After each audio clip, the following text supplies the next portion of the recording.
An Afghanistan veteran blasted Boris Johnson and Joe Biden, and claimed he felt betrayed in an interview with Nigel Farage.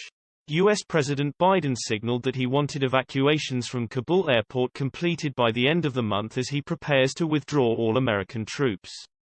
The move is likely to force Britain to finish its operations at the same time, though Mr. Johnson will reportedly plead to extend a deadline for U.S. troops leaving the country.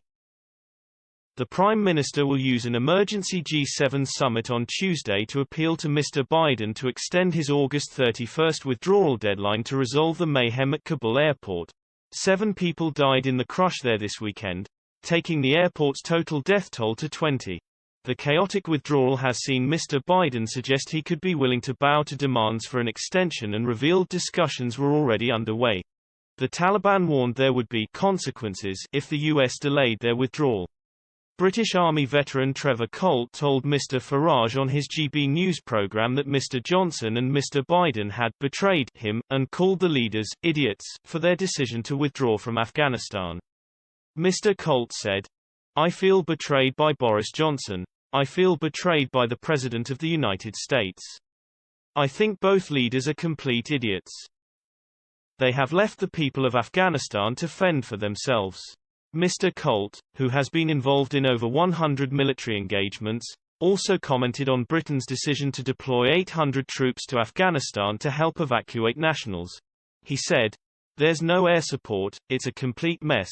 Let's be honest, we couldn't beat the Taliban when we had the Green Berets, the SAS, the paratroop regiment, with the best firepower we had, and we've now sent over a battalion of men without any of those assets.